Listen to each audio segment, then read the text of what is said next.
Pretty good morning to all my dear friends. I hope you're doing good. आज 7th October 2022 है, दिन है Friday and you are watching the Hindu analysis by Prashant Mawani. This is Curiously Education. दोस्तों आज हमारे table पर हैं चार इंटरेस्टिंग टॉपिक्स. ओपेक प्लस ने कुछ डिसीजंस लिए हैं, इसके बारे में विस्तार से चर्चा करेंगे. फिर ईरान में जो प्रोटेस्ट्स हुए हैं तो उसको लेकर एक प्रतिक्रिया जो है वो दुनिया के अलग अलग देशों में हमें नज़र आ रही हैं. क्रैश बैरियर्स के बारे में बात करेंगे, ये एक्सीडेंट के साथ जुड़ा हुआ टॉपिक है.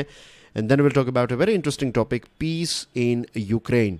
कुछ सॉल्यूशंस जो हैं यहाँ पर आपको पढ़ने को मिलेंगे, काफ़ी अच्छे सॉल्यूशंस हैं. और एंड में इस आर्टिकल में जो हमारा जम्मू एंड कश्मीर का जो इश्यू है तो उसमें जो सॉल्यूशन भारत और पाकिस्तान ने मिलकर निकाला तो उसके बारे में भी हम यहाँ पर बात करने वाले हैं कि ऐसा कुछ जो है वो फ़िलहाल रशिया और यूक्रेन में भी किया जा सकता है. ये लास्ट वाला आर्टिकल जो है ये संजय बारू साहब ने लिखा है. आई एम श्योर आपको पता होगा कि वो प्राइम मिनिस्टर साहब के, जो मनमोहन सिंह साहब थे हमारे प्राइम मिनिस्टर, तो उनके मीडिया एडवाइज़र थे संजय बारू.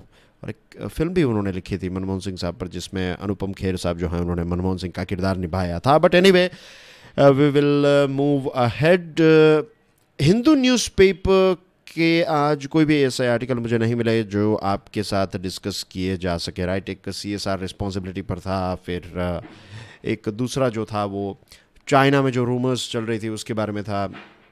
तो कोई ऐसा टॉपिक नहीं था उसमें जो हमारे लिए इम्पोर्टेंट हो. लेकिन अलग अलग न्यूज़पेपर के सोर्सेस, जैसे कि इम्पोर्टेंट न्यूज़पेपर इंडियन एक्सप्रेस का एक आर्टिकल है ओपेक प्लस डिसीजन. तो ओपेक जो हैं दोस्तों, उसके बारे में थोड़ी रिसर्च, सेल्फ स्टडी जो है वो आपको खुद को करनी है. राइट, मैंने कई बार ओपेक के बारे में डिटेल्स जो हैं वो आपके साथ शेयर की हैं. तो ओपेक में एक बेसिक चीज़ बता दूं कि ओपेक एक ग्रुप है, और जब ओपेक प्लस कहते हैं राइट तो उसमें रशिया जो है वो ऐड हो जाता है. और ये ग्रुप इसलिए इम्पोर्टेंट है क्योंकि एक प्रकार का कार्टेल है. ये कार्टेल यानी कि एक प्रकार का एक गिरोह है. और ये क्या करता है कि ऑयल की प्राइस जो है, ऑयल का प्रोडक्शन लगभग दुनिया का आप समझ लीजिए 40 से 45% जितना ऑयल का प्रोडक्शन ये ओपेक प्लस देश मिलकर करते हैं. तो ये देश जो है ना वो जब एक हो जाते हैं तो ऑफ कोर्स ये डिमांड और सप्लाई जो है फ्यूल की उस पर एक इम्पैक्ट क्रिएट करते हैं. प्राइस पर इनकी इम्पैक्ट क्रिएट हो सकती है क्योंकि together they produce some 40 to 45% of oil. ठीक है. अब ये जो organisation of petroleum exporting countries OPEC और ओपेक प्लस ने, यानी कि रशिया ने इनके साथ मिलकर ये अब डिसाइड किया है कि नवंबर 2022 से ये ग्रुप जो है ये क्रूड ऑयल आउटपुट यानी कि इसका जो प्रोडक्शन है उसको स्लैश करेगा, यानी कि इसको कट डाउन करेगा, क्वांटिटी जो है वो कम करेगा. तो ऑयल की क्वांटिटी अगर मार्केट में कम आएगी तो डिमांड एंड सप्लाई के पॉइंट ऑफ व्यू से अगर मैं एक सिंपल क्वेश्चन आपको पूछूं तो क्या होगा. अगर ऑयल की सप्लाई थोड़ी कम कर दी जाए तो इसकी डिमांड जितनी है उतनी ही रहेगी, लेकिन सप्लाई कम होगी तो प्राइस पर क्या इम्पैक्ट आएगी. ऑफ कोर्स बहुत ही सिंपल चीज़ है, प्राइस जो है वो और ज़्यादा एक्सपेंसिव हो जाएगी. अब जब भी ऑयल की प्राइस बढ़ती है तो हमें एक फिगर याद रखना है कि भारत लगभग 85% जितना ऑयल जो है वो इंपोर्ट करता है. तो हमारे यहाँ पर महंगाई बढ़ने के चांसेस जो हैं वो काफ़ी ज़्यादा हो जाएंगे. कितना ऑयल कट करने वाला है? 2 मिलियन बैरल्स पर डे, यानी कि 2 मिलियन यानी कि 20 लाख बैरल्स जो हैं उसका प्रोडक्शन कम करेगा. इतना प्रोडक्शन कम होगा, 2 मिलियन बैरल्स पर डे. और ये कितना है? ग्लोबल सप्लाई जो है उसका 2% होता है, ये 2 मिलियन बैरल्स पर डे. तो इम्पैक्ट तो डेफिनेटली प्राइस पर आएगी. इनफैक्ट लास्ट वीक जो है वो ग्लोबल, अगर हम क्रूड ऑयल की बात करें तो इट वाज $82 पर बैरल. एक बैरल जो है उसकी कीमत थी $82. ये जो खबर आई, ये अनाउंसमेंट किया है, तो उसके बाद कितनी हो गई पता है प्राइस? 93 पर बैरल. तो अब देखिए यहाँ पर कितना, लगभग 11 रुपये, अब नॉट 11 रुपये, $11 का उछाल यहाँ पर हमें देखने को मिला है. It will impact every one of us. When I say everyone, I mean to say कि हर एक देश पर इसकी एक इम्पैक्ट आएगी. वियना में ये ओपेक प्लस की मीटिंग हुई थी और नाइजीरियन ऑयल मिनिस्टर जो हैं उन्होंने ये अनाउंसमेंट किया. उन्होंने कहा कि OPEC wants prices around $90. OPEC चाहता है कि पर बैरल प्राइस जो हैं ऑयल की ये $90 के आसपास रहें. तो ये चीज़ों को थोड़ा महंगे साइड रखना चाहते हैं. और जब ऑयल की प्राइस जो है $90 पर बैरल होगी तो ओपेक देशों को क्या फ़ायदा होगा? ऑफ कोर्स उनको ज़्यादा प्रॉफिट मिलेगा। तो जो भी कोविड के टाइम पर लॉसेस किए हैं, ये सारी चीज़ें जो हैं वो रिकवर भी कर पाएंगे और एक्स्ट्रा पैसे जो हैं वो अपने देश के लिए जनरेट कर पाएंगे। और जितने एक्स्ट्रा पैसे उतनी ज़्यादा आपकी वो उतनी आपकी रीच जो है वो बढ़ जाती है। आप ज़्यादा वेपन्स खरीद पाते हैं, अपनी सोशल स्कीम्स और ये सारी चीज़ें जो हैं वो चला पाते हैं और अपनी जेब भी भर सकते हैं। तो ये सारी चीज़ें जो हैं वो चलती हैं। जब प्राइस जो है वो ज़्यादा होती है तो they will create more profit, क्योंकि ये बिजनेस ही कुछ ऐसा है कि एक फिक्स अमाउंट ऑफ कॉस्ट जो है वो तो है ही। अब जो भी वो फिक्स्ड अमाउंट है, for example let's say understanding के लिए लेट्स से कि $35 पर बैरल अगर फिक्स अमाउंट है तो ये इतना तो होगा ही होगा, इतना कॉस्ट तो आएगा ही आएगा। इसमें कोई आप नहीं, आप ₹40 पर बैरल अगर आप बेच रहे हैं तो आपको एक बैरल जो पैदा किया तो उसमें $5 ही मिलेंगे। लेकिन अगर 35 आपका प्रोडक्शन कॉस्ट है और $90 में आप बेच रहे हैं तो आप इमेजिन कीजिए कि नियरली 50% मीन्स 100% प्रॉफिट हो गया ना आपका। इस प्रकार से इतने इससे दैट्स द रीज़न कि ये ऑयल प्रोड्यूसिंग कंट्रीज जो हैं वो इतने पैसे वाले हैं। जैसे मैंने आपको बताया कि इंडिया जो है वो लगभग कितना 80-85% जितना जो है वो हम इंपोर्ट करते हैं। अगस्त में हमारा बिल कितना था? $17.6 बिलियन। और सितंबर में ये बिल जो है वो डाउन हुआ बाय $2 बिलियन। सितंबर में हमारा ऑयल इंपोर्ट का बिल था $15.6 billion. The reason is only because के ऑयल की प्राइस जो है उसमें एक ड्रॉप हमें देखने को मिला, तो इसकी वजह से भारत अपने $2 बिलियन जो है वो बचा पाया। एंड जुलाई की बात करें तो जुलाई में जो इंडियन क्रूड ऑयल बास्केट की प्राइस थी दैट वाज $105.59। अगस्त में ये कम होकर 97.4 हो गया, फिर सितंबर में 90.71, अक्टूबर में $90.29 ये हो गया।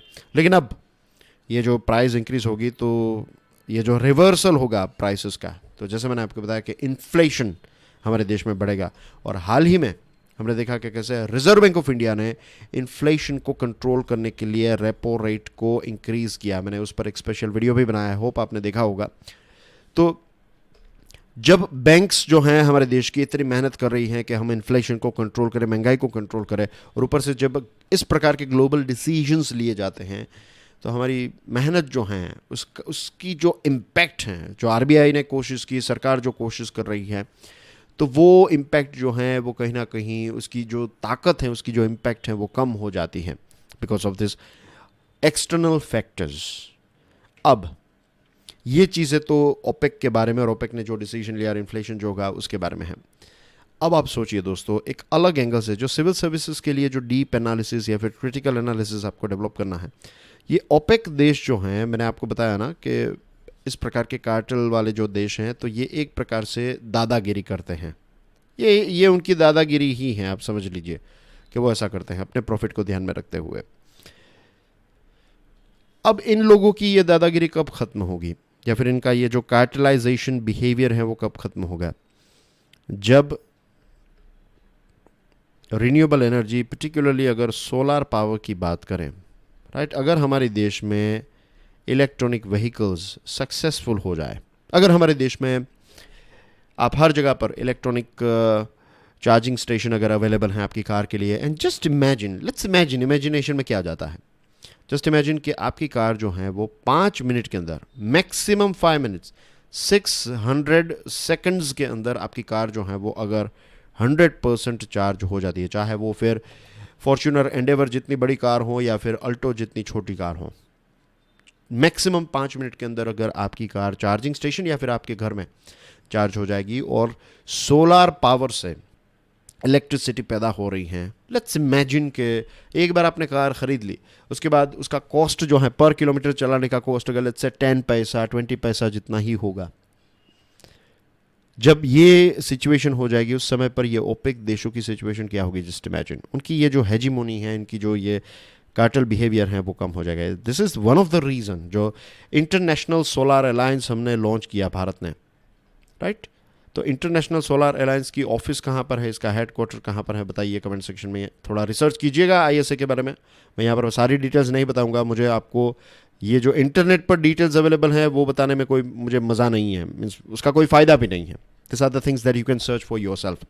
वे चीज़ें जो आपको कहीं पर पढ़ने को नहीं मिल रही है, जो एनालिसिस वाली चीज़ें हैं, वो अगर मैं आपके साथ तो शेयर करूँ तो फिर इसको एनालिसिस कहा जा सकता है, इज़न्ट? वरना तो फिर क्या फ़ायदा? जो डेटा वहाँ पर है उसको कॉपी पेस्ट करके यहाँ पर डाल दिया, आपको पढ़ा दिया, आपका कोई फ़ायदा नहीं होगा, क्रिटिकल एनालिसिस की स्किल डेवलप नहीं होगी। आपको लगेगा कि नहीं चलो क्वांटिटी वाइज काफ़ी पढ़ाई की है, लेकिन क्वालिटी वाइज कोई पढ़ाई नहीं हुई तो उसका क्या फ़ायदा? Anyway, ISA international solar alliance को लॉन्च किया कि वे सारे देश सबसे ज़्यादा जहाँ पर धूप आती है, राइट, तो ट्रॉपिक ऑफ कैंसर, इक्वेटर और ट्रॉपिक ऑफ कैप्रिकॉन, तो ये 23.5 डिग्री नॉर्थ, 23.5 डिग्री साउथ, और यहाँ पर ये 0 डिग्री है, राइट, इक्वेटर। अब ये तो बेसिक जियोग्राफी की मैं बात कर रहा हूँ। NCERT की 6th 7th स्टैंडर्ड की किताबों में ये चीज़ें दी गई है कि यहाँ पर इसको टॉरिड रीजन कहा जाता है, सबसे ज़्यादा धूप यहाँ पर होती है। दैट मीन्स कि ये पूरा बेल्ट जो है, यहाँ पर रहने वाले जितने भी देश हैं, वो आज नहीं तो कल, फ्यूचर में this countries will provide power to the rest of the world. दुनिया के दूसरे देशों में आज इंटरनेट की लाइंस जैसे हर जगह पर हैं, फ्यूचर में सोलार से हम इलेक्ट्रिसिटी पैदा करेंगे। जो एक दूसरा भी प्रोग्राम लॉन्च किया था, one world one grid one sun, ऐसा कुछ नाम था इसका, मुझे एग्जैक्ट याद नहीं आ रहा है, लेकिन इसका मेन काम क्या था कि सूरज एक है, हमारी पृथ्वी एक है, और एक ग्रिड कि इलेक्ट्रिसिटी जो है ये सारे देश, ये जो टॉरिड देश है, ये इक्वेटोरियल कंट्रीज आप समझ लीजिए, राइट। तो ये इक्वेटोरियल या फिर tropical countries would be the, not equatorial, tropical is the right word. ये 23.5 डिग्री नॉर्थ से 23, जो गुजरात से भी लाइन निकलती है, हमारे दूसरे राज्यों से भी ये लाइन निकलती है, ट्रॉपिक ऑफ कैंसर की ऑफ कोर्स, और साउथ में ऑस्ट्रेलिया तक है ये कैप्रिकॉन वाली लाइन। तो इस रेंज में जितने भी देश हैं वो फ्यूचर के पावर प्रोड्यूसिंग कंट्रीज बनेंगे। सबसे ज़्यादा इलेक्ट्रिसिटी जो है वो ये देश पैदा करेंगे। और जैसे इंटरनेट की लाइन एक दूसरे के साथ कनेक्टेड है, वैसे समंदर में बड़ी बड़ी ऐसी लाइंस होगी इलेक्ट्रिसिटी की। और दूसरे जो ऐसे रशिया और जो देश आज ऑयल बेच रहे हैं ज़्यादातर, सऊदी वाउदी को छोड़ देते हैं क्योंकि वो सारे देश जो हैं वो भी इसी बेल्ट में आते हैं, तो वो भी इलेक्ट्रिसिटी जो है वो सबसे ज़्यादा पैदा करेंगे। तो उनके नसीब बहुत अच्छे हैं कि ऑयल भी उनके पास हैं, और जब ऑयल ख़त्म हो जाएगा तो उनके पास ये सोलार पावर भी काफ़ी ज़्यादा होगा। तो वहाँ पर तो हमेशा ये चीज़ हमें देखने को मिलती रहेगी कि they will be producing and selling energy. लेकिन हमारे जैसे देश जो हैं, हमारे जैसे कितने सारे देश हैं जिनकी तकदीर जो है वो फ्यूचर में चेंज होगी because of this technology and things.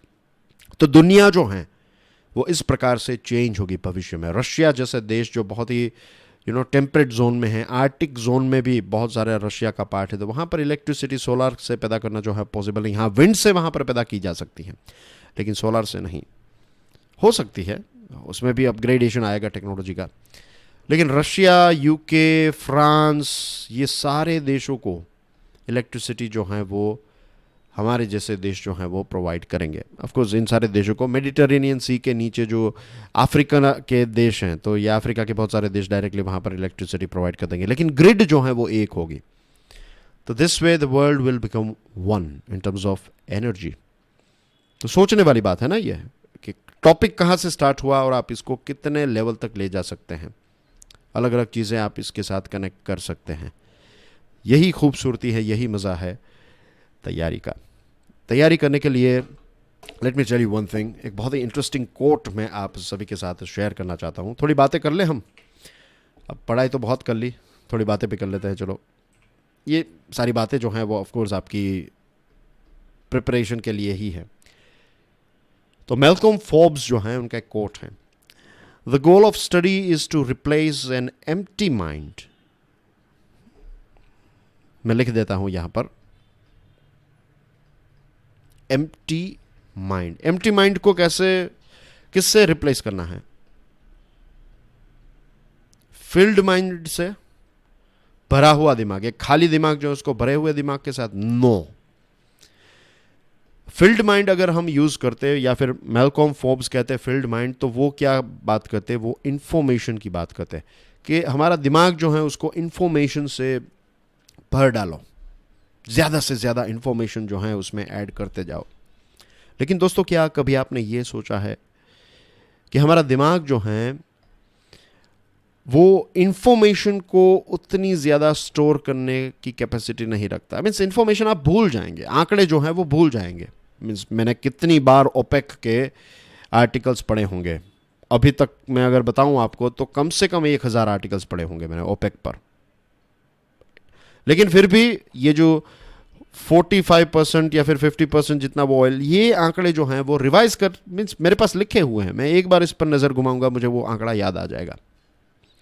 तो ये इन्फॉर्मेशन की बात हो गई। इन्फॉर्मेशन जो है वो आगे पीछे हो सकती है, इट्स ओके इसमें कोई, मीन्स आपको गूगल नहीं बना आज के ज़माने में, मीन्स हार्ड ड्राइव चल रही है, तो फिर आप इंसानी दिमाग को इन्फॉर्मेशन से क्यों भरें? किस ऑर्गेनाइजेशन को ऐसे रट्टू पोपट चाहिए, आप समझाइए मुझे। क्या सिविल सर्विसेज मीन्स आप डिस्ट्रिक्ट कलेक्टर बनेंगे तो क्या आपको सीएम बुलवाकर आपसे आंकड़े पूछेंगे कि ये बताओ, ये फैक्ट बताओ, आपके देश में आपके डिस्ट्रिक्ट में कितनी पॉपुलेशन? ऐसे क्वेश्चंस होंगे नहीं। डेवलपमेंट के लिए क्या कर रहे हैं, ये इसके लिए क्या हो रहा है, उसके लिए क्या। तो you have two means knowledge जो है आपकी। अब इंफॉर्मेशन आगे पीछे हो सकती है, लेकिन एक बार आपके पास वो समझ आ गई। आज मैंने जो आपको ओपेक के बारे में बताया और जो मैंने आपको बताया इंटरनेशनल सोलार अलायंस के बारे में, अगर आपने चीज़ों को समझ लिया है तो क्या ये चीज़ कभी भी आप भूल पाएंगे? आप मुझे बताइए। आप कभी नहीं भूलेंगे। दिस इज द थिंग दोस्तों, ये चीज़ जो है ना, this is the capacity of our mind. और मैं अब उसी दिशा में आपको ले जाने वाला हूं। आपको रियलाइज हो कि आप दुनिया का सबसे बेस्ट हथियार लेकर निकले हैं इस कॉम्पिटिटिव एग्जामिनेशन को क्रैक करने के लिए। तो आप सोचिए कि इफ कुदरत ने अभी तक की जो सबसे बेस्ट चीज़ अगर बनाई है, जो मोस्ट एडवांस्ड चीज़ जो बनाई है, वो आपके पास भी है, तो फिर कौन सी ऐसी चीज़ है जो आपको एग्जामिनेशन क्लियर करने से रोक सकती है? सोचिए। मीन्स मैं यहां पर कोई इलॉजिकल तो बात नहीं कर रहा हूं, मैं जो बता रहा हूं वो आपके पास है, and you are realising it now. तो मैल्कॉम फोर्ब्स का कोट खत्म कर देता हूं। The goal of study is to replace an empty mind. Empty mind को किसके साथ रिप्लेस करना है दोस्तों? एम्प्टी माइंड को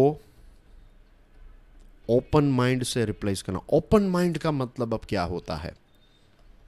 आप सोचिए इसके बारे में, खोलिए अपने दिमाग को और सोचिए कि what is the difference between A field mind and open mind. I am sure आपको बहुत सारी चीज़ें समझ में आ गई होगी, लेकिन मैं चाहता हूं कि आप इसके बारे में सोचें। ओके, नाउ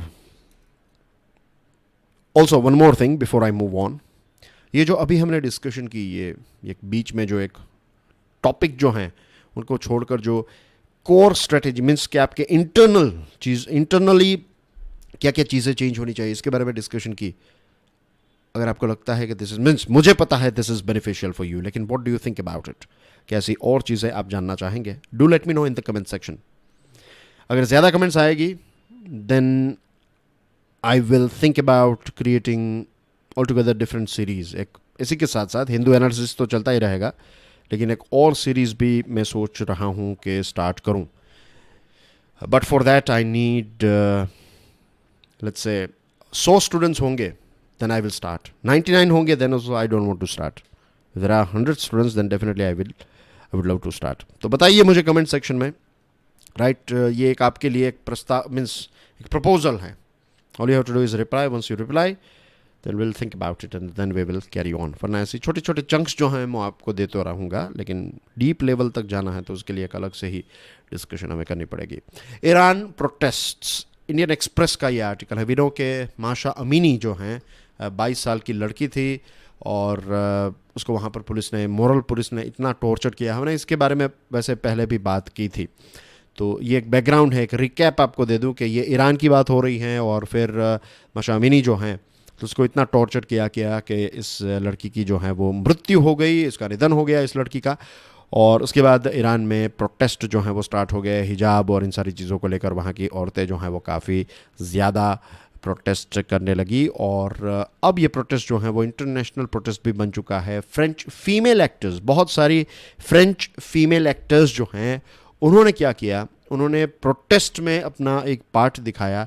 उन्होंने अपने जो बाल हैं पूरे बाल नहीं, ऐसा नहीं कि क्लीन शेव कर दिया है, लेकिन अपने जो लंबे बाल हैं तो जो उसका बॉटम होता है तो राइट, थोड़े अपने बाल जो हैं वो काट दिए महिलाओं ने। बहुत सारी महिलाएं जो हैं वो ये जो माशा अमीनी के बाद जो प्रोटेस्ट हुए हैं तो इसको इस प्रकार से उसमें पार्ट ले रही हैं कि अपने बाल। ईरान की जो लड़कियां हैं, ईरान की महिलाएं जो हैं, उन्होंने ये स्टार्ट किया। अब फ्रेंच फीमेल एक्टर्स जो हैं उन्होंने ये किया है।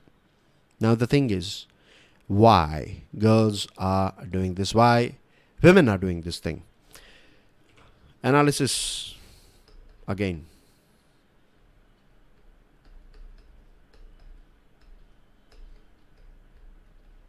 गांधी जी ने सॉल्ट ही क्यों सिलेक्ट किया था? गांधी जी कोई और चीज सिलेक्ट कर सकते, वाई सॉल्ट? अगर प्रोटेस्ट के लिए कोई निकले और कहें कि मैं मैगी नूडल्स मैं टैक्स फ्री कर दूंगा, तो क्या लोग उससे कनेक्ट हो पाएंगे? नहीं हो पाएंगे, राइट? कोई पिज़्ज़ा के बारे में क्या नहीं हो पाएगा।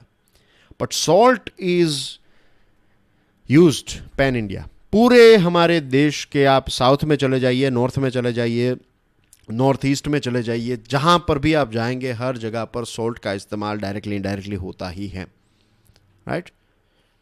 होता है ना?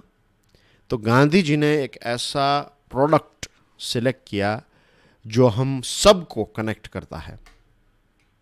तो इसलिए ये दांडी मार्च जो है वो इतने सारे लोग जो हैं वो इसके साथ जुड़ गए और इतने सारे अलग अलग किताबों के विषय बन गए ये दांडी मार्च और इसका सॉल्ट। क्योंकि सॉल्ट जो है वो it was not just a salt, it was a symbol in the same way. बाल की अगर बात करें, आप फिल्में देखते ही होंगे, फिल्मों में गाने भी सुनते होंगे, तो इसमें हर बार अलग अलग गानों में जो है जो लड़की हैं उसके बालों की खूबसूरती, जो मीन्स बालों की तारीफ़ की जाती है कि तेरे सुनहरे बाल एक्सेट्रा, राइट?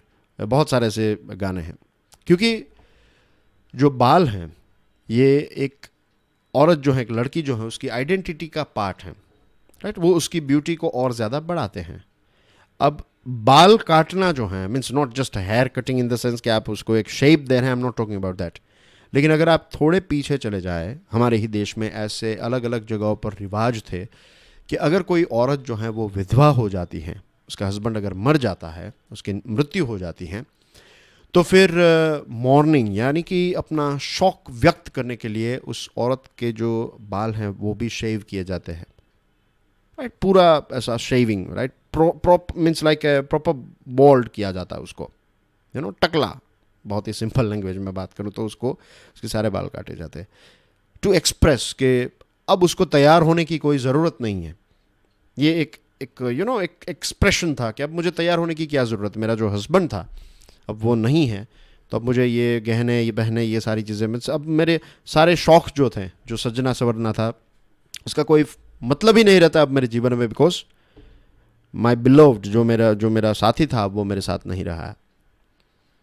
और कई जगहों पर हमने ये भी देखा है, अगर again you will go little bit deep then you will find के, देखिए महाभारत में भी द्रौपदी ने क्या किया था। द्रौपदी ने कहा था कि जब तक मैं, कौन था, दुर्योधन का जो छोटा भाई था, मैं नाम भूल गया, कि उसके खून से अपने बालों को ऐसे धोऊंगी नहीं, तब तक मैं अपने बाल जो हैं उसको ऐसे, you know, I will not dress them up, I will not look after my hair. तो वो एक कांस्टेंट रिमाइंडर था सभी के लिए कि वो एक सिंबल बन गया कि द्रौपदी जहाँ से भी निकलती थी तो पांचों पांडवों को ये रियलाइज़ होता था, वो जो एक जो रिवेंज लेना था, तो जो गलत हुआ था उसको सही करना था, वो हमेशा उनको रिमाइंड करता है। तो इतने डीप लेवल तक ये प्रोटेस्ट जो है, अब देखिए कैसा इस प्रोटेस्ट ने फ्रेंच फीमेल एक्ट्रेस ना, France is famous for, you know, freedom of speech और ये सारी चीज़ें, वहाँ की एक्ट्रेसेस को इतना कोई, ऐसा नहीं है कि वहाँ पर इक्वालिटी 100% है, वहाँ पर भी इनइक्वालिटी महिलाएं फेस करती हैं, राइट? महिलाएं हर जगह पर ये फेस करती हैं, उनके साथ इनइक्वालिटी जो है दुनिया के सबसे डेवलप देशों में भी, दुनिया की सबसे एडवांस सोसाइटी में भी ऐसा होता है। लेकिन फ्रेंच फीमेल एक्टर्स जो हैं वो कनेक्ट हो गई इन लोगों के साथ। और फीमेल एक्टर्स जो हैं वही कनेक्ट क्यों है? बिकॉज जब आप एक्टर बनते हैं तो वो ये सारी चीज़ें आपको पता होती है कि आपकी बॉडी लैंग्वेज, पोस्चर, बाल लंबे छोटे, कितने सारे कल्चर्स के बारे में आप पढ़ते हैं। दैट वाज क्वाइट नेचुरल कि उनको वो कनेक्ट हो गए। तो जैसे मैंने आपको बताया कि traditional symbol of beauty and femininity, बाल जो हैं, लंबे बाल जो हैं, ये एक ब्यूटी का सिंबल है और फेमिनिटी का सिंबल है, and they are forced to cover up. अब यही आईडी जो हैं, आपका यही आईडी मीन्स उनके जो बाल हैं उसको ही कवर अप करने की जो बात है, उनको फोर्स किया जाता है। उनको अगर खुद हिजाब पहनना है या फिर अपने बाल ढकने हैं तो that's a different thing, that's her choice. लेकिन जब किसी पर फोर्स किया जाए, और हमें ये भी देखना चाहिए ना कि पुरानी अगर संस्कृतियों में हम देखें तो उस समय पर पानी की फैसिलिटी, ऐसा टैप वाटर तो था नहीं, तो जिन्होंने भी ये सिस्टम निकाली कि अपने बालों को ढक कर रखिए एक्सेट्रा, तो ये अच्छी सिस्टम थी उस समय के लिए। आज से लेट्स से 1000 साल पहले, 1200 साल पहले, कि भाई उस समय पर इतनी धूल उठती थी तो आपके बाल जो हैं वो ख़राब हो जाते थे, उसमें से बदबू आएगी एक्सेट्रा। तो means you can not wash your hair every day, क्योंकि आप जहाँ पर रहते थे वहाँ पर रेगिस्तान था, इतनी कोई खास फैसिलिटी नहीं थी, तो इट वॉज क्वाइट नेचुरल कि आप हर रोज़ नहा भी नहीं पाते थे। तो ऐसे बहुत सारे कस्टम्स जो हैं वो निकाले गए। लेकिन आज के ज़माने के हिसाब से क्या ये चीज़ें जो हैं वो ज़रूरी नहीं ज़रूरी, वो हर एक सोसाइटी को ख़ुद को ये प्रश्न जो है वो पूछना चाहिए। और बाल काटकर वो जो अपना अधिकार जो हैं ये महिलाएं जो हैं वो रीअसर्ट कर रही है। वो कह रही है कि हमारा शरीर है, दिस इज़ माई बॉडी, और इस पर सिर्फ मेरा अधिकार है, मैं जैसे चाहूँगी वैसा मैं करूँगी, राइट। स्वीडन के जो एक एमपी हैं उन्होंने भी यूरोपियन यूनियन की असेंबली में यही जेस्चर दिखाया। एक महिला एमपी ने अपने बाल जो हैं वो काटे। तो यू कैन सी कि this particular protest is connecting crash barriers. Tribune का ये आर्टिकल है। रोड एक्सीडेंट्स के बारे में I am sure regular students अब you know so many things about it, right. देखिए बहुत इंटरेस्टिंग लाइन है यहाँ पर, नो एक्सीडेंट इज इंटेंशनल, लेकिन बिहेवियर जो है रोड पर ये चेंज किया जा सकता है। जितना डिसिप्लिन्ड तरीके से हम बिहेव करेंगे on road when we are behind the wheel और when we are holding a steering of a motorcycle, अगर हमारे पास मोटरसाइकिल चला रहे हैं या फिर गाड़ी चला रहे हैं, अगर हमारा बिहेवियर बराबर होगा इन द सेंस कि हम डिसिप्लिन तरीके से व्हीकल को चलाएंगे, तो फिर क्रैश के चांसेस बहुत कम हो जाएंगे। सबसे हिमाचल प्रदेश की अगर हम बात करें, हिमाचल प्रदेश के जो रोड्स है उसमें नंबर 1 अगर कोई किलर है तो careless and rash driving. And I been to Abu, एक बार हम गए थे, बहुत साल पहले की बात है, कुछ दोस्त जो हैं वो कार लेकर आबू गए थे, और वहाँ के जो लोकल जो गाड़ी वाले होते हैं जो वहाँ पर कार चलाते हैं, मीन्स आपको नीचे से ऊपर ले जाएंगे, राइट, पहाड़ के ऊपर, तो वो लोग जैसे कार मीन्स क्योंकि वो हर रोज़ ऊपर नीचे अप डाउन करते रहते हैं, राइट, वो रेंट पर गाड़ी चलती हैं, तो वो पैसेंजर्स को लेकर जाते हैं, फिर आते हैं, जाते आते हैं, तो उनके अंदर एक वो दिमाग में ये एक ओवर कॉन्फिडेंस रहता है कि हम जो हैं ये हम पहाड़ों के राजा हैं, पहाड़ों के एक्सपर्ट हैं, और वो इस प्रकार से चलाते हैं। वो ये भूल जाते हैं कि चलो आपके पास वो एक्सपीरियंस है ऐसे डिफ़िकल्ट पहाड़ों में चलाने का, बिकॉज दिन में आप 4-5 ऊपर नीचे आते हैं, लेकिन जो बाहर के लोग हैं उनका इतना कोई एक्सपीरियंस नहीं है। आप इतनी तेज़ चलाते हैं तो फिर सामने वाला जो है वो डर जाएगा और उससे गलती हो जाएगी, तो ये चीज़ें होती हैं। तो हिमाचल के रोड्स में भी यही है, केयरलेस और रैश ड्राइविंग की वजह से एक्सीडेंट्स जो हैं वो होते रहते हैं। और रोड सेफ्टी को अगर इम्प्रूव करना है तो कोई एक चीज़ से नहीं होगा, इसमें एक कॉम्बिनेशन है, राइट, पूरा कॉम्बो आपको देना पड़ेगा कि लाइसेंस सिस्टम बराबर होनी चाहिए, व्हीकल जो है वो रोड पर चलने लायक होना चाहिए, रोड इंजीनियरिंग अच्छा होना चाहिए, साइंस हर जगह पर होनी चाहिए, इंटेलिजेंट ट्रैफिक प्लानिंग करनी पड़ेगी, सीसीटीवी सेंसर्स, राइट, स्पीड को कैसे कंट्रोल में लाया जाए, ये सारी चीज़ों पर फोकस करेंगे तब जाकर वो सेफ एनवायरनमेंट क्रिएट होगा। और जो हिली एरियाज़ हैं वहाँ पर क्रैश बैरियर्स लगाने की ज़रूरत है। What is crash barriers? Crash barriers यानी कि जो पहाड़े होते हैं, मीन्स जो रोड होते हैं, तो उसमें ये मान लीजिए कि ये एक रोड है गोलाई वाला, राइट, ये जैसे तैसे मैंने यहाँ पर स्केच बनाया है, तो ये अगर खाई है तो यहाँ पर पूरा ऐसा लोहे का ऐसा वो होता है गार्ड बैरियर, तो इसको कहते हैं क्रैश बैरियर। तो ये लगाना बहुत ही ज़रूरी है, क्योंकि पहाड़ों में यही होता है कि छोटा सा एक्सीडेंट जो है और क्रैश बैरियर नहीं है तो यहाँ से कार जो है वो गिर जाएगी और जितने लोग हैं सारे के सारे जनरली स्पीकिंग मर ही जाते हैं। तो this is the biggest issue. और फैक्ट्स एंड फिगर्स पर अगर नज़र डालें तो 56% जितने रोल डाउन एक्सीडेंट्स जो हैं वो लिंक रोड्स में होते हैं, छोटे रोड्स में होते हैं, 39% जितने नेशनल एंड स्टेट हाईवेज़ में होते हैं, और क्रैश बैरियर्स को लगाने के लिए हिमाचल में कुछ 30 करोड़ का बजट भी इश्यू किया गया और लगभग 70% जितने जो वल्नरेबल स्ट्रेचेस हैं, 500 प्लस जितने वल्नरेबल स्ट्रेचेस जो हैं उनको आइडेंटिफाई किया गया और वहाँ पर क्रैश बैरियर्स लगाए गए हैं। लेकिन और ज़्यादा क्रैश बैरियर्स जो हैं, बेसिकली क्रैश बैरियर्स जो हैं ये नॉर्म होने चाहिए, छोटे बड़े जहाँ पर भी पहाड़ी एरिया हो, राइट, तो वहाँ पर क्रैश बैरियर्स होने ही चाहिए, राइट। अगर अब रोड है, रोड से पहले I would say crash barriers बनाए, उसके बाद रोड बनाइए। ये ऐसी एक डिसिप्लिन जो है वो क्रिएट करने की ज़रूरत है। Strengthening the CSR framework, sorry ये यहाँ पर मैंने ये वाला जो है वो मैंने रिजेक्ट किया था ये आर्टिकल, तो यहाँ पर वो गलती से लिख दिया है मैंने। तो ये यूक्रेन का जो वॉर है उस पर जो संजय बारू साहब ने लिखा आर्टिकल, उसके बारे में हम बात करेंगे। लगभग 8 महीने हो चुके हैं और अब न्यूक्लियर ऑप्शन की बात हो रही है कि न्यूक्लियर बटन दबा, क्या मजाक चल रहा है? ऐसा थोड़ी चलेगा कि युद्ध कहीं और हो रहा है, हमारा उससे कोई लेना देना नहीं है और भुगतना जो है वो हम सबको पड़ रहा है। ये सारी गेम जो है ये रशिया वर्सेस यूक्रेन की है। नेटो का ईस्टवर्ड एक्सपांशन होता गया। मैं यहाँ पर कहूँगा कि व्लादिमीर पुतिन साहब जो हैं उन्होंने बहुत बार ये वार्निंग दी है। मीन्स जहाँ तक मुझे याद है 1999 से व्लादिमीर पुतिन कहते आ रहे हैं कि देखिए ये रशिया, ये यूएसए का और नेटो का ईस्टवर्ड एक्सपांशन जो है वो बंद कीजिए, बंद कीजिए।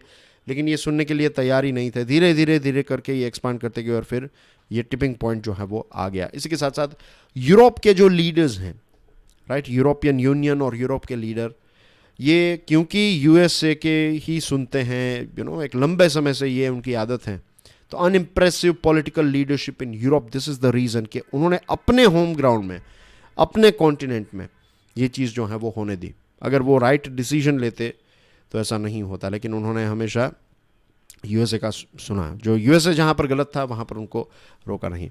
बिग पावर स्ट्रगल ये चल रहा है और वेस्टर्न वर्ल्ड जो है वो ये चाहता है कि रशिया में रजीम चेंज हो जाएगा।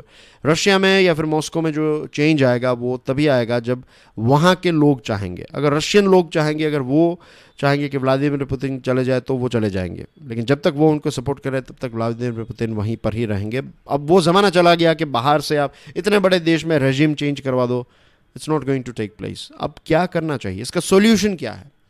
जो ग्लोबल साउथ हैं, what is global south? Global south यानी कि डेवलपिंग कंट्रीज, राइट, जो डेवलपिंग देश हैं, ऑफ कोर्स उसमें नाम आता है भारत का भी। तो हम जैसे देश जो हैं, भारत, फिर ब्राज़ील हैं, साउथ अफ्रीका हैं, इंडोनेशिया हैं, मलेशिया, दूसरे जो भी ऐसे देश हैं डेवलपिंग देश, और बहुत ज़्यादा क्वांटिटी तो डेवलपिंग देश की है। तो ये सारे देश जो हैं वो अभी बाई स्टैंडर की तरह, कहीं पर एक सोसाइटी में झगड़ा होता है। पहला ऐसा होता था कि आपके सिटी में ऐसा होता था कि दो लोग झगड़ रहे थे, आप उसको देख रहे थे। फिर धीरे धीरे वो आपके एरिया में होने लगा। अब ये होने लगा है कि आपकी जो सोसाइटी है वहाँ पर ऐसे झगड़े होने लगे हैं कि दो लोग जो हैं वहाँ पर झगड़ रहे हैं और पहले की तरह आप चुपचाप बैठकर देख रहे हैं। कल ये होगा कि ये झगड़ते झगड़ते आपके दरवाजे के अंदर घुस जाएंगे और आपके साथ झगड़ा करने लगेंगे, और उस टाइम पर कुछ नहीं होगा, रोने बैठेंगे कि ये क्या हो रहा है, क्यों ऐसा हो रहा है। तो कई बार ऐसा होता है कि हिम्मत दिखानी पड़ती है देशों को। तो ग्लोबल साउथ जो हैं एक लंबे समय से ये बाई स्टैंडर का जो रोल प्ले किया है, अब इसको ये आदत को छोड़नी चाहिए, राइट। और ये हॉस्टिलिटीज़ जो चल रही हैं यूक्रेन और रशिया, और एक बड़े लेवल पर जो हॉस्टिलिटी यूएसए वर्सेस रशिया की चल रही है, तो इस पर एक होल्ट आए, इस पर एक स्ट्रॉन्ग स्टैंड ग्लोबल साउथ को लेना चाहिए। इंडिया, ब्राज़ील, इंडोनेशिया, ये सारे ऐसे देश हैं। अभी इंडोनेशिया जो है वो G20 का चेयर है। इसके बाद ये चेयरमैनशिप जो है वो आएगी भारत के पास, हमारे पास जो है ब्राज़ील के पास आएगी। तो ये 3 सक्सेसिव चेयर्स जो हैं G20 के, हम कह सकते हैं ना, इनको बता सकते हैं कि देखिए ये युद्ध आप लोग कर रहे हैं लेकिन इनकी कॉन्सिक्वेंसेस हमें फेस करनी पड़ रही हैं। ये आपके इश्यूज हैं क्योंकि आज पूरी दुनिया एक दूसरे के साथ कनेक्टेड है। तो पहले जो युद्ध होते थे वो सारी चीज़ें अलग थे, लेकिन आज हम सब कनेक्टेड हैं। हमारा नुकसान कौन भरेगा? आप ऐसे झगड़ा करेंगे, आपका ऐतिहासिक जो आपके झगड़े हैं उसकी वजह से हम क्यों भुगते हैं? This is not acceptable at all. ये एक स्ट्रॉन्ग स्टैंड जो है वो लेना पड़ेगा। एंड इट्स गुड कि हमारे प्राइम मिनिस्टर मोदी साहब ने क्लियरली व्लादिमीर पुतिन साहब को ये बता दिया अच्छे शब्दों में कि this is not an era of war. ये युग ही नहीं है युद्ध का। There is no military solution. Military solution है ही नहीं। डिप्लोमेसी और बातचीत से ही आज के ज़माने में प्रॉब्लम जो है वो सॉल्व किए जा सकते हैं। तो इसका रियलिस्टिक सॉल्यूशन क्या है? इमीडिएट सीज फायर, ये एक सॉल्यूशन है। दूसरी चीज़, पुतिन भी प्रेसिडेंट बनकर रहेंगे, ज़ेलेंस्की जो है वो यूक्रेन के प्रेसिडेंट बन के रहेंगे, इसमें उनको हटाया नहीं जाएगा, ये चीज़। दूसरी चीज़, जो रीजन्स रशिया के पास हैं, अगर आप ऐसा करें, मीन्स रशिया ने इतनी मेहनत की, इतना खर्चा किया, वो थोड़ी अपना ये रीजन ऑक्यूपाई किया उसको जाने देगा, वो कभी नहीं जाने देगा। फिलहाल यही एक सॉल्यूशन है कि जो रशिया के पास यूक्रेन का एरिया है उसको हम रशियन ऑक्यूपाइड यूक्रेन कहें, जैसे हम पाकिस्तान ऑक्यूपाइड कश्मीर कहते हैं, वैसे रशियन ऑक्यूपाइड यूक्रेन कह के इसको बुला सकते हैं। दूसरी चीज़, नेटो का ईस्टवर्ड एक्सपांशन जो है इसको होल्ड करना पड़ेगा। जो सीज फायर लाइन अभी जो क्रिएट हुई है, जहाँ पर सीज फायर लाइन क्रिएट की जाएगी या रशिया और यूक्रेन के बीच में, तो वहाँ पर यूएन पीस कीपिंग फोर्स को डिप्लॉय किया जाए और उसमें भारत जैसे देश और दूसरे देश जो एब्सटेंड रखे हैं तो उनकी फोर्स को यहाँ पर डिप्लॉय किया जाए। और ये जो नया एरा बनाने की जो एक बात चल रही है कि यूएसए और चाइना जो हैं ये दो बाइपोलर प्लेयर्स होंगे, दो बड़े प्लेयर्स होंगे, दो टीम बनेगी, एक यूएसए की टीम और चाइना की टीम। ऐसी टीम्स किसी को नहीं चाहिए। ये दुनिया सिर्फ इन दोनों देशों की नहीं है। ग्लोबल साउथ जो है उनको एक स्टैंड लेना चाहिए और ये पावर डोमिनेंस की इनकी जो गेम चल रही है तो उसको ख़त्म करने की कोशिश करनी चाहिए। और हमें क्या चाहिए? हमें चाहिए multi polar global balance of power system.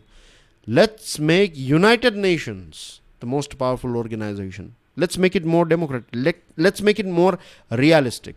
ये पुरानी सिस्टम जो चल रही है उसको ख़त्म करके इसको अपडेट करें तो भी बहुत अच्छा है। इंडिया पाकिस्तान का जो कॉन्फ्लिक्ट है, तो यूएसए और यूके एक लंबे समय से 1948 और उसके बाद से पाकिस्तान को सपोर्ट करते आए हैं। और पाकिस्तान ने जो कश्मीर वाला पोर्शन अपने कब्जे में ले लिया है तो उसको पीओके कहा जाता है। तो अभी इसको Russia occupied Kashmir, Russia occupied Ukraine हम कह सकते हैं, ROU अभी के लिए। और फिर बाद में इसमें सॉल्यूशन जैसे लाइन ऑफ कंट्रोल पाकिस्तान और भारत के, ये पीओके और JNK को अलग करने वाली जो लाइन है और LOC का जो फार्मूला क्रिएट किया, तो यही फार्मूला जो है वो अगर भारत और पाकिस्तान के मीन्स भारत अगर 100 सालों के लिए ये फार्मूला पर चल सकता है, मीन्स अब ये भी माना जाता है कि आने वाले 25 सालों के अंदर ये पाकिस्तान और इंडिया का सॉल्यूशन हमेशा हमेशा के लिए ख़त्म हो जाएगा, राइट। और हम फ्रेंड्स बन जाएंगे, ऐसी भी बातचीत हो रही है। लेट्स होप कि ऐसा हो जाए कि हम गुड फ्रेंड्स बन जाए। जर्मनी और यूके बन सकते हैं तो भारत और पाकिस्तान क्यों नहीं बन सकते? तो अगर भारत और पाकिस्तान लंबे समय तक ये फार्मूला के तहत काम कर सकते हैं तो फिर ये ROU वाला फार्मूला जो है वो रशिया और यूक्रेन क्यों नहीं कर सकते? यही चीज़ उनको करनी चाहिए और ये युद्ध जो है वो जल्द से जल्द ख़त्म होना चाहिए। लेकिन इस पर एक स्टैंड, जो एक मौका है ग्लोबल साउथ के लिए कि वो एक स्टैंड ले और इसको बंद करें। And that's everything in today's discussion dear friends. Thank you very much for watching this video. Question को डाउनलोड कर लीजिएगा, राइट। PDF को डाउनलोड कर सकते हैं आप टेलीग्राम चैनल से और इसके लिंक जो है वो कमेंट सेक्शन में आपको मिल जाएगी। वीडियो पसंद आया हो तो hit the like button, share करना ना भूलें। एंड जो मैंने आपको एक प्रपोजल दिया है उसके बारे में आप ज़रूर सोचिएगा, मुझे बताइएगा, राइट। पर जैसे मैंने आपको बताया इसमें 99 भी होंगे, then as well I don't want to start. If I will have 100 students, कम से कम 100, right, then we will start the series, then only we will start the series. क्योंकि फिर इसका कोई मतलब नहीं रहता, वो एनर्जी नहीं रहती है। इतनी मेहनत करने के बाद अगर फिर 5-10 लोग ही इसको देख रहे हैं तो इसका कोई फ़ायदा नहीं होता है, But anyway, that's everything from my side. I'll see you soon with some more interesting videos. Till then, enjoy your studies. God bless you all. Jai.